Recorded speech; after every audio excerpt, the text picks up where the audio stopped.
So I want to talk about a problem that I had.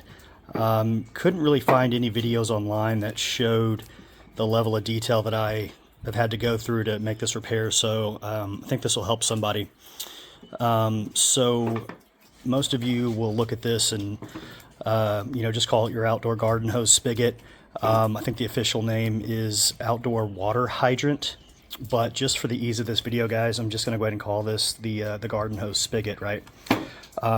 So what happened was during the cold spell, at some point, the current one that was in my wall, it did rupture. Not as bad as it looks right now, but I had this happen earlier in the year as well to another part of the house. And before we pulled the pipe out, I'll show you on this new one. What happens is when it does freeze, there will basically be a little split here where it ruptures. And so water, as soon as you turn this handle on, it releases the valve here and water will flow through the mechanism. And so if this ruptures, when you go to turn this handle on, water will instantly flow from the ruptured part and it will flow inside your wall cavity. Come out. You'll notice it when it comes out your the bottom of your wall. Look at the weep holes. If you start seeing water flood from your weep holes near your faucet, that means that you've got a rupture here, and that's most likely due to it freezing and rupturing. So the issue that I had though is when this ruptures, I mean the line that it splits at is just basically cracks the pipe. But the problem is when you go to remove this assembly. Everybody talks about how easy it is to basically put a pair of channel locks on here and rotate it, and this should unthread itself and pull out. Well, if this ruptures, when you go to apply torque here, that rupture in the pipe doesn't hold very well when you're trying to apply rotational torque.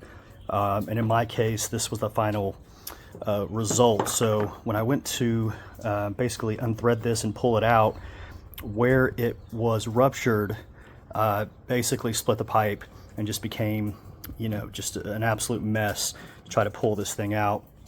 Now, in this case, the home builder had wrapped this in wrapped it in some tape that was also part of the moisture barrier that was on the wall. So I had to cut some of that away so I could access this pipe a little bit better, but the tape that was wrapped around it definitely didn't help, because as you're trying to rotate, the tape wants to keep it, it doesn't want to let it rotate, right? So it was just kind of added to the mess.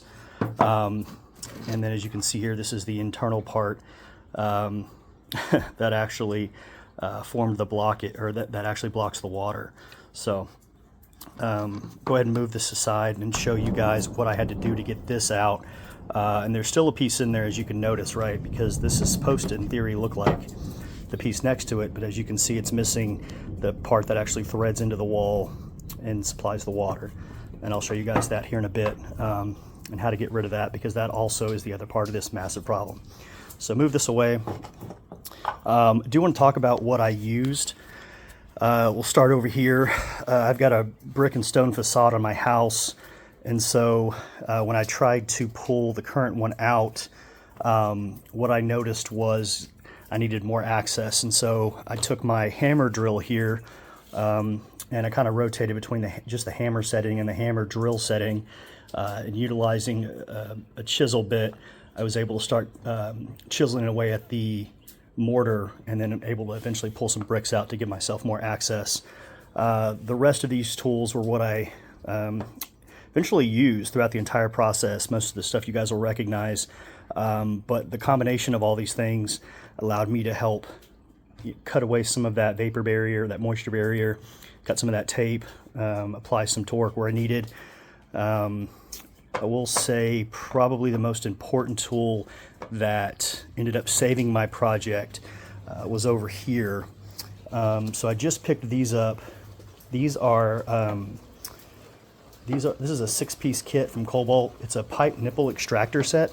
So they come in different sizes that will fit on the inside of the pipe. And so what this allows you to do is, if the pipe, in this case it's obviously destroyed, but in theory what you can do is if you find the extractor that matches your pipe size, you can put this in here and rotate it, and these threads will catch and help you back this pipe out. I didn't get a chance to use these. What ended up saving my day was this other set from Cobalt, which is called an internal wrench kit. I absolutely recommend this because when this is in the wall and you're trying to, in my case, this piece snapped off. This is still in my wall, but I'll show you guys how I fixed it.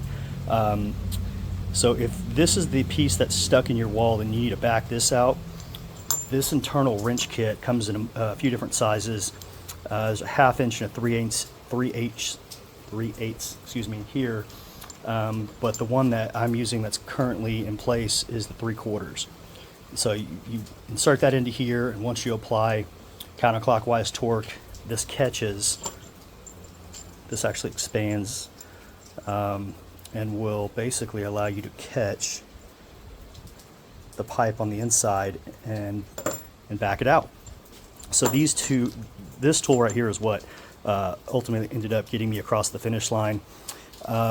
Pro tip, so the person that installed this, that had threaded the original one into the wall, they used a Loctite for the thread, and so basically it's just a solidified putty that makes it impossible to back it out. Some people use tape, which I've got here, plumber's tape, but if you use a Loctite application, then when it hardens, it's extremely difficult to get out. But I was told that if you take a heat source, and where this is in the wall, you want to heat that evenly around all sides, but get that nice and hot, and that'll help crack the dried Loctite that's around the thread. So I did that, had some water standing by just in case, because I don't have any water currently in my house. And so once I did that for about 30 seconds, I took this breaker bar, pretty good sized breaker bar with a 3/4 inch socket on the end. And the one that's in the wall I'll show you guys here in a second, but what I did is I was able to put this in here, put this in the broken pipe, give it a really good counterclockwise turn, and it instantly broke free, and I'm now able to pull it out. So I'll go ahead and show you guys now what my wall looks like. So as you guys can see here, it's kind of a mess. I've actually cleaned it up a lot, but I've had to really open up some brick using that hammer drill. I'll go back and clean all this up, and then I will have to do some masonry work, put this brick back in place. But as you can see here, it was quite a mess. But once I applied this internal wrench to it, it just did the trick, and now it's loose. But you can see back here where they had the Loctite, and obviously this should have came out if that Loctite wasn't there, but it snapped off right there, so it gave me quite a mess to deal with. But once I applied this breaker bar, started applying the tension to it, the rotation, as you can see now it's coming out.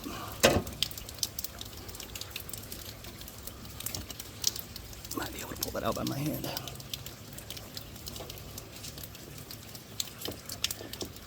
There we go. Problem solved. So all these steps that I kind of quickly ran you guys through took a lot of trial and error, but I eventually figured it out with the help of the master that I always call whenever I'm in these situations. He seems to always know the answers. So thank you, Jamie. But I'll go ahead and start fixing this up and post a video later. Thanks, guys.